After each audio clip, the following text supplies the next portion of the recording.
예수님은 종종 하늘의 진리를 전달하기 위해 비유를 사용하셨습니다. 특히 공관복음서, 즉 마태, 마가, 누가복음서에 비유들이 많이 나오는데요. 비유라는 것이 그 의도와 포인트를 정확히 파악하면 구원의 진리를 절묘하게 전달하는 기막힌 방법이 될 수 있지만, 그 포인트를 파악하지 못하면 오히려 본 뜻을 왜곡하여 엉뚱한 뜻으로 잘못 해석하거나 아니면 해석자의 그릇된 의도에 따라 비유가 오용될 수도 있습니다. 비유를 정확히 이해하기 위해서는 비유가 놓여 있는 맥락을 잘 보아야 합니다. 동일한 비유나 비유 속의 단어들이 문맥에 따라 전혀 다른 의미를 가질 수 있기 때문입니다. 오늘 본문이 마가복음 4장에 나오는 씨 뿌리는 자의 비유인데요. 이 비유에서 씨는 무엇을 의미할까요? 다 같이 마가복음 4장 14절을 읽어보겠습니다. 씨를 뿌리는 사람은 말씀을 뿌리는 것이다. 마가복음 4장 14절입니다. 씨를 뿌리는 사람은 말씀을 뿌리는 것이다. 씨가 곧 말씀이라는 것이지요. 그런데 이 구절을 근거로 삼아서 성경에 씨라는 말이 나오면 그것을 다 말씀으로 해석하려는 사람들이 있습니다. 누구냐 하면 신천지 이단입니다.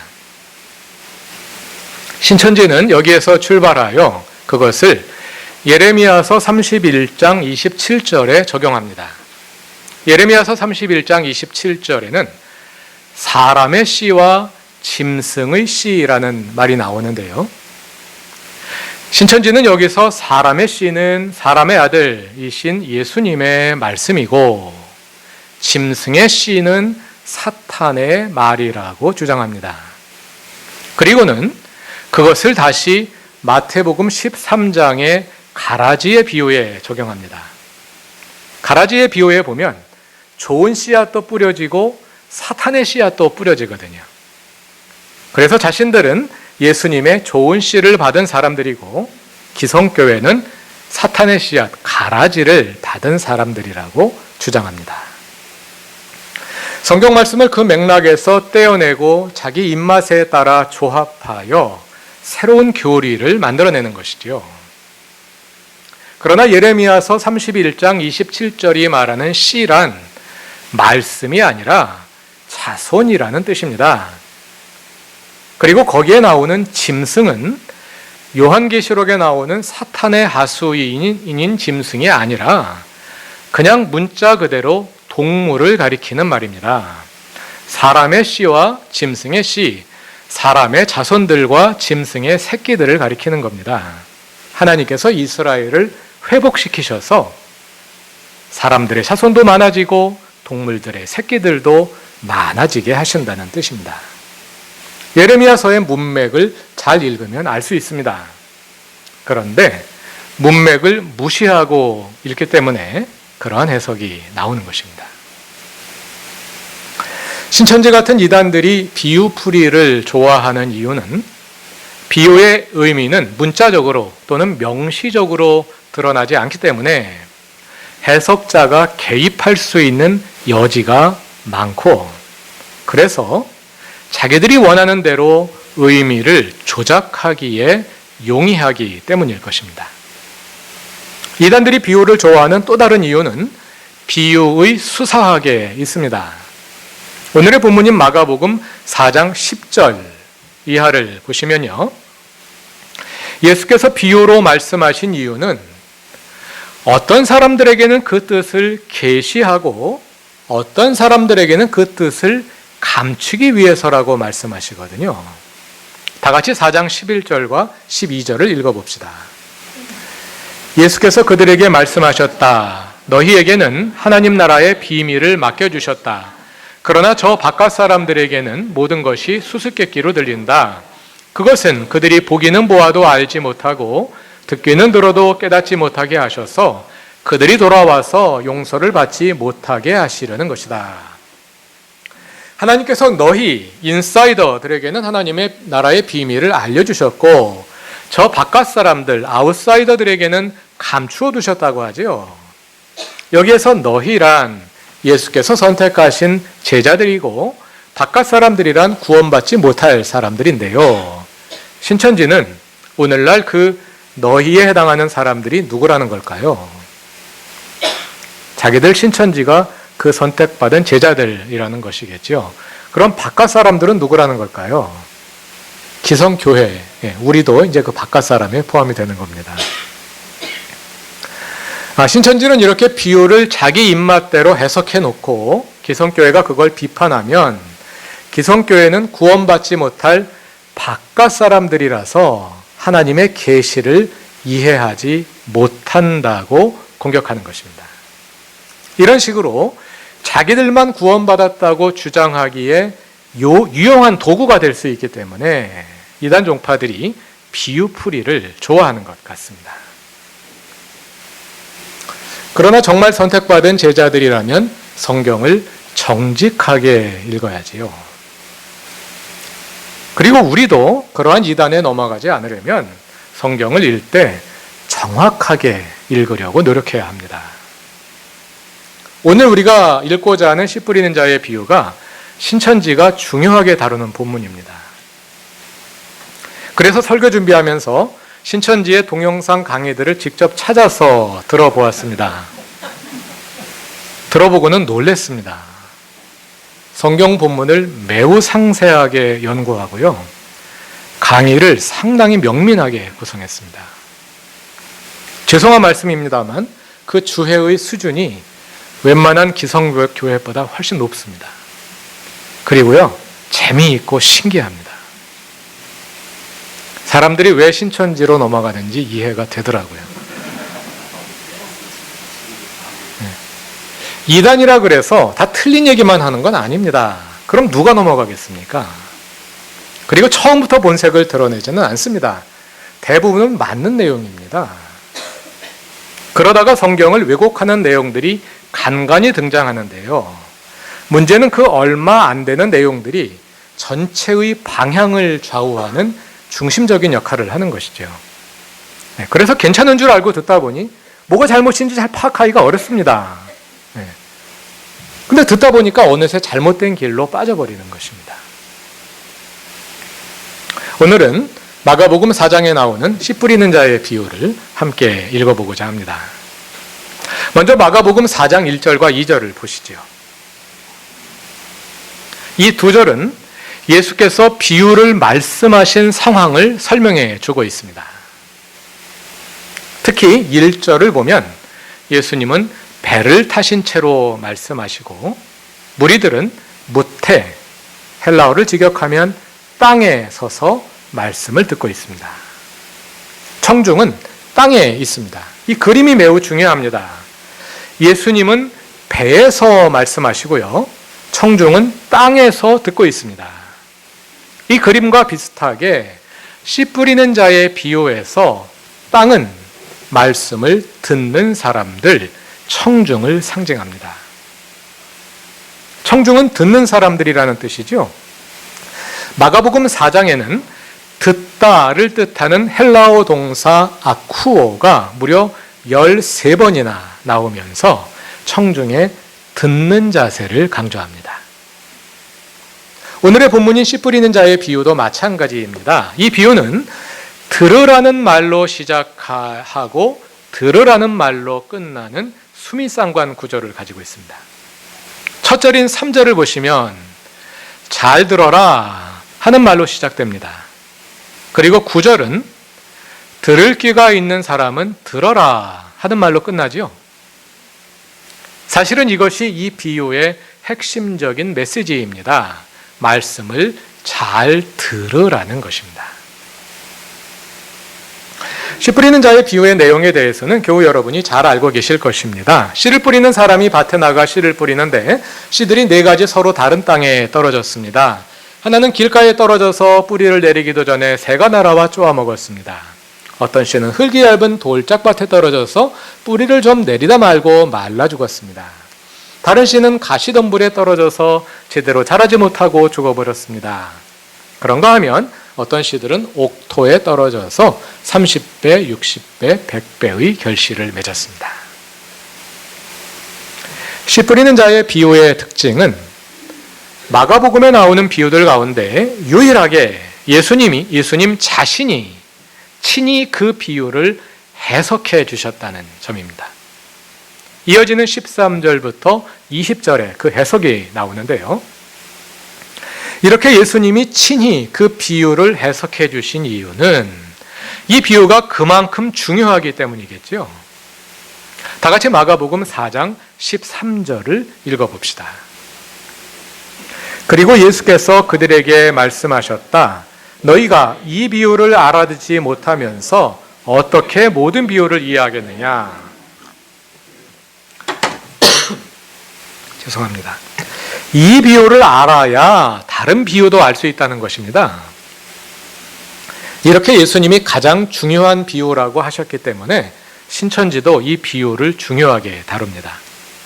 그래서 신천지 비유풀이에서 가장 먼저 씨 뿌리는 비유가 나옵니다.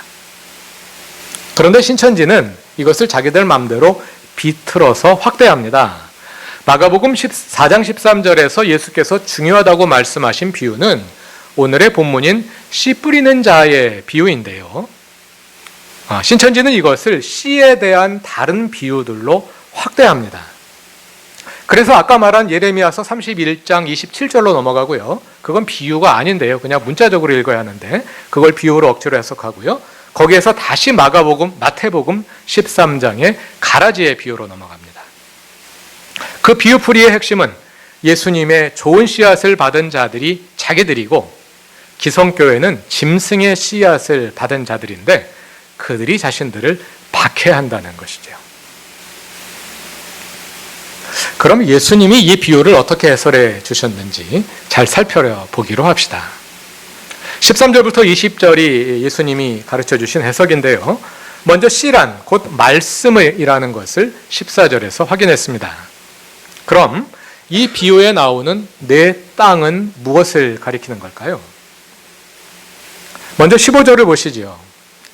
길가에 뿌려지는 것들이란 이런 사람들이다.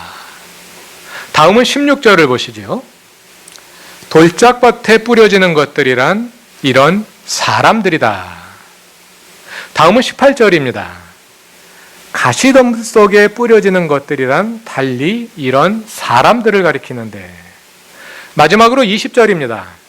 좋은 땅에 뿌려지는 것들이란 이런 사람들이다. 땅이 누구라는 겁니까? 땅은 사람들이라는 것입니다. 제가 어렸을 때부터 이 비유에 대한 설교를 들어올 때 여기에 나오는 땅은 우리의 마음밭이다 이렇게 많이 들어왔는데요. 결과적으로 해석할 때 마음밭이라는 해석이 틀리지는 않습니다. 제가 어렸을 때부터 들어온 설교도 그랬고 신천지도 마음밭이라고 해석하더라고요. 그 자체가 뭐 이렇게 틀린 해석이라고 말하기는 어려운데 그러나 본문이 가리키는 직접적인 대상은 한 사람의 여러 마음 상태를 가리키는 것이 아니라 서로 다른 그룹의 사람들을 가리키는 겁니다. 땅이란 곧 청중, 하나님의 말씀을 듣는 사람들입니다. 아까 비유의 상황을 보니 예수님은 배를 타고 말씀하시고 청중은 땅 위에서 듣고 있었지요. 땅은 청중, 말씀을 듣는 사람들을 가리키는 것입니다. 말씀을 듣는 사람들 중엔 이런 사람들도 있고 저런 사람들도 있다는 것이죠. 그래서 이 비유는 엄밀하게 말하자면 씨 뿌리는 사람의 비유가 아니라 씨가 뿌려지는 땅의 비유입니다. 똑같이 말씀이 뿌려지는데 씨앗은 똑같은데 땅에 따라 다른 결실이 나오지 않습니까? 땅이 중요하다는 것이죠. 그럼 네 종류의 땅은 각각 어떤 사람들을 가리키는 걸까요? 본문에서 예수님이 다 설명해 주십니다. 먼저 15절을 봅시다. 길가에 뿌려지는 것들이란 씨가 뿌려질 때에 말씀을 듣기는 하지만 곧바로 사탄이 와서 그들에게 뿌려진 그 말씀을 빼앗아가는 사람들입니다. 이 말씀을 잘못 이해하면 거 사탄이 나쁘네 이렇게 반응할 수 있습니다. 그렇지 않습니다. 마치 바이러스가 숙주가 없이는 활동할 수 없듯이 사탄은 그 숙주가 되는 사람이 없이는 작동하지 못합니다. 내가 사탄의 지배를 허용하지 않는 한 사탄은 내 안에 들어와 일할 수 없습니다. 사탄이 와서 우리에게 뿌려진 말씀을 빼앗아가는 이유는 우리가 사탄에게 그리하도록 허용하기 때문입니다. 마가복음에서 길가에 해당하는 사람들이 누굴까요? 마가복음 전체를 읽어보면 길가에 해당하는 사람들은 바리새인들과 사두개인들, 대제사장들 같은 유대교 지도자들입니다. 그들은 예수의 하나님 나라 선포에 저항하며 예수의 적대자로 등장하지요. 하나님 나라를 받아들일 마음이 전혀 없습니다. 왜냐하면 스스로를 이미 파라오의 질서에 넘겨버렸기 때문입니다. 길가란 이런 사람들을 가리키는 것입니다. 어떤 씨앗은 돌짝밭에 떨어졌습니다. 돌짝밭과 같은 사람들은 누구일까요? 16절과 17절을 보시죠.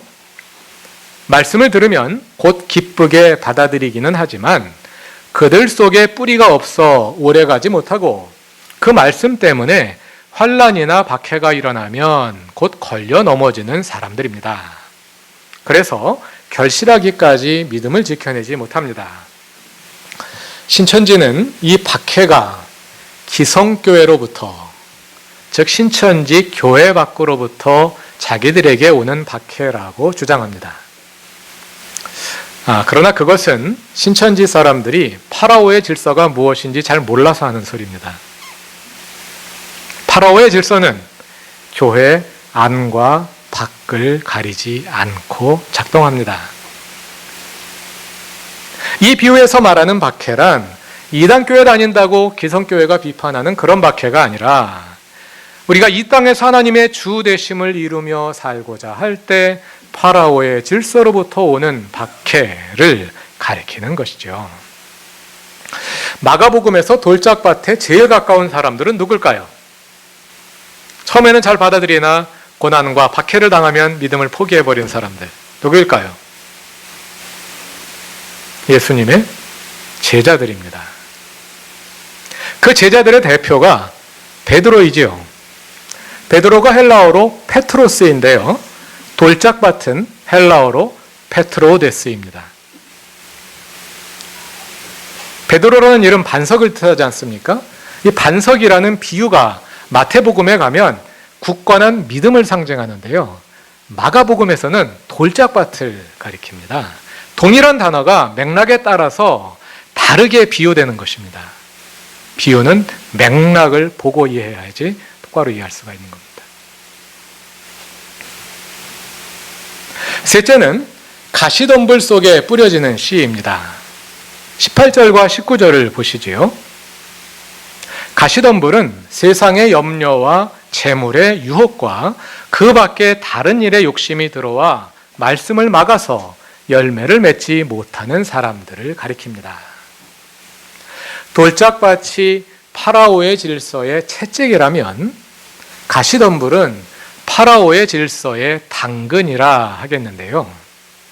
가진 것이 너무 많아서, 욕심이 너무 많아서 하나님의 나라를 따르려니 파라오의 질서가 주는 유혹이 너무 강해서 차마 그것을 버리지 못하는 것입니다. 마가복음에서 가시덤불을 대표하는 사람은 누굴까요? 부자 청년입니다. 마가복음에는 청년이라는 말은 없고 그냥 부자라고만 나옵니다만 이 사람이 예수께 나와서 영생을 얻으려면 무엇을 해야 하느냐고 물었을 때 예수님은 그에게 가진 것을 다 팔아서 가난한 사람들에게 나누어 주고 따르라고 말씀하시지요. 그러나 그는 재산을 포기할 수 없어서 슬픈 기색으로 근심하며 떠나버립니다. 총독 빌라도나 헤롯 같은 사람들도 이 부류에 넣어볼 수 있겠습니다. 빌라도는 예수가 무죄임을 알았습니다. 성경에 나오는 다른 로마군 백부장들처럼 그에게도 구원의 기회가 있었습니다. 그러나 그는 그 자리를 지키기 위해 의의 기회를 포기해 버렸습니다. 마지막은 좋은 땅입니다. 20절이 말하는 것처럼 좋은 땅에 뿌려진 것들이란 말씀을 듣고 받아들여서 30배, 60배, 100배의 결실을 맺는 사람들입니다. 마가복음에서는 아마도 예수의 주변에 늘 함께했던 무리들과 무덤까지 함께했던 여인들이 이에 해당한다고 할 수 있겠습니다. 씨 뿌리는 자의 비유에서 씨 뿌려지는 땅의 비유에서 내 땅을 가르는 차이는 무엇일까요? 그것은 씨, 곧 말씀에 대한 반응이지요. 잘 듣는 사람이 좋은 땅입니다. 다시 오늘의 본문을 시작하는 3절로 가봅시다. 씨 뿌리는 자의 비유는 동일한 명령으로 시작하고 끝나는 수미상관 구조로 되어 있다고 말씀드렸지요. 이 비유는 3절에서 잘 들어라 하는 말로 시작되어 9절에서 들을 귀가 있는 사람은 들어라 하는 말로 끝납니다. 헬라어에서 듣는다는 말, 아쿠어라는 동사는 귀로 소리를 알아듣는다는 뜻과 함께 순종한다는 뜻을 가지고 있습니다. 우리말에서도 말을 잘 듣는다. 그러면 그 말대로 순종한다는 뜻이지 않습니까? 얘는 통 말을 안 들어. 네, 그 말은 그 말대로 순종하지 않는다는 뜻이죠. 헬라어도 마찬가지입니다. 그러므로 예수께서 들어라 하고 말씀하시는 것은 하나님의 말씀을 듣고 순종하라는 뜻입니다. 그래서 아쿠오라는 동사를 듣다로도 번역하지만 청종하다, 듣고 순종하다 이렇게 번역할 수도 있습니다. 말씀을 듣는 사람들 가운데는 길가와 같은 사람도 있고 돌짝밭과 같은 사람도 있고 가시덤불과 같은 사람도 있고 좋은 땅과 같은 사람도 있는데 무엇이 그들을 구별시키느냐? 말씀을 듣고 행하는 것에 따라 구별된다는 것입니다. 그 말씀의 주제는 뭘까요? 말씀의 주제는 하나님의 나라입니다. 예수님은 11절에서 이 비유를 가리켜 하나님 나라의 비밀이라고 말씀하십니다. 또 25절에 나오는 저절로 자라는 씨앗의 비유나 30절에 나오는 겨자씨의 비유도 하나님 나라를 무엇으로 비유할고 이렇게 말씀하시죠. 전부 다 하나님 나라에 관한 비유들입니다. 이처럼 마가복음 4장의 비유들의 주제가 하나님 나라일 뿐만 아니라 여러분들이 잘 아시는 것처럼 마가복음 전체의 주제도 하나님의 나라입니다. 마가복음에서 예수님은 선포하시는 분으로 나타나는데 예수님이 무엇을 선포하시나요? 하나님의 나라를 선포하시는 것이죠. 이 비유의 내 땅은 하나님 나라의 복음이 선포될 때 그 복음에 어떤 반응을 보이느냐에 따라서 이 네 부류의 땅이 나뉘는 것입니다. 길가는 하나님의 나라를 거부하는 사람입니다. 이미 파라오의 질서를 선택한 사람입니다. 돌짝밭은 하나님의 주되심을 이루려 하나 파라오의 질서로 인해 고난이 따르면 쉽게 포기하는 사람입니다. 가시덤불은 파라오의 질서가 주는 이익에 눈이 멀어서 하나님의 주되심을 거부하는 사람입니다. 좋은 땅이란 말씀을 따라 하나님의 나라를 온전히 이루어가는 사람입니다. 잘 듣는 것이 중요합니다. 잘 듣는다는 것은 무조건 아멘 하는 것이 아닙니다. 무조건 아멘 하는 사람은요, 신천지 강의 들어보십시오. 아멘이 절로 나올 것입니다. 잘 듣는 것은 성경을 정확히 읽고 깨닫는 것입니다.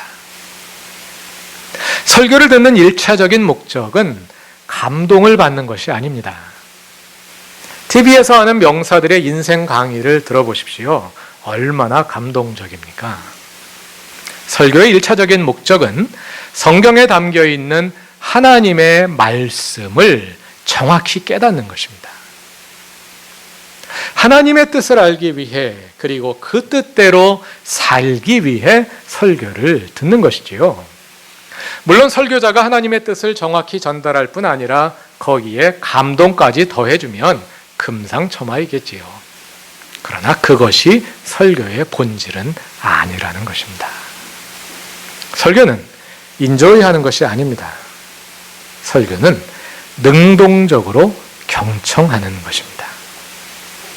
교우 여러분, 설교를 듣지 마시고 하나님의 말씀을 들으십시오.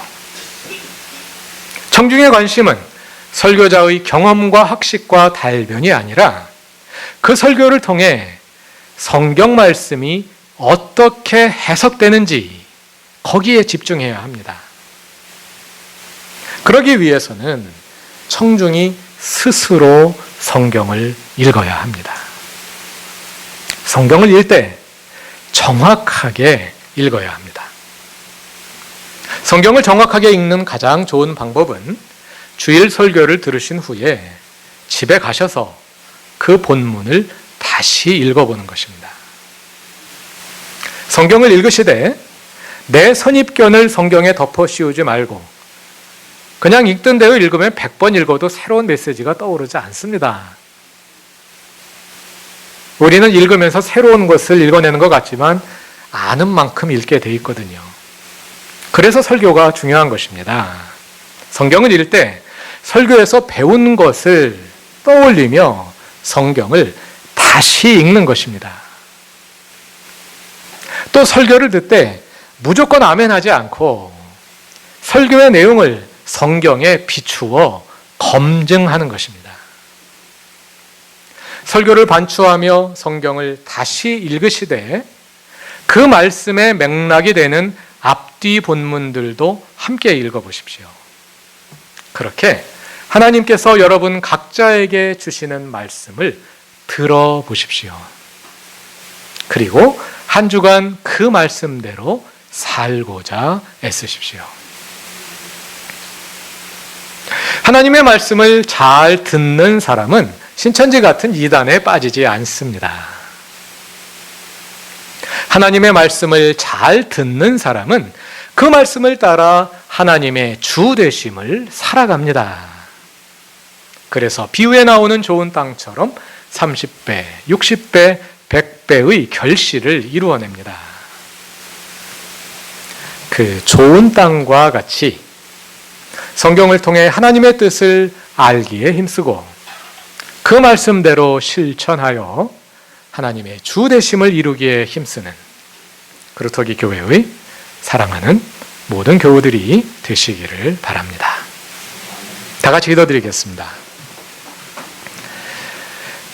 성경을 통해 말씀하시는 하나님, 내가 아는 수준에서 성경을 읽지 않고 성경이 나의 수준을 향상시키도록 늘 새로운 깨달음에 열려있게 하소서. 설교를 통해 말씀하시는 하나님, 설교자의 말을 듣는 것이 아니라 설교를 통해 전달되는 하나님의 음성을 듣게 하시고 설교를 통해 말씀의 진수에 더 깊이 다가가게 하소서. 우리의 신앙이 얕은 수준에 머무는 이유는 하나님의 뜻에 대한 알미 깊지 못하기 때문입니다. 말씀의 깊이로 나아가는 것을 두려워하지 않게 하소서. 듣기에 힘쓰게 하시고 들은 대로 살기에 힘쓰게 하소서. 좋은 땅이 되어 우리 삶에 하나님의 나라가 이루어지게 하소서. 예수님의 이름으로 기도드립니다. 아멘.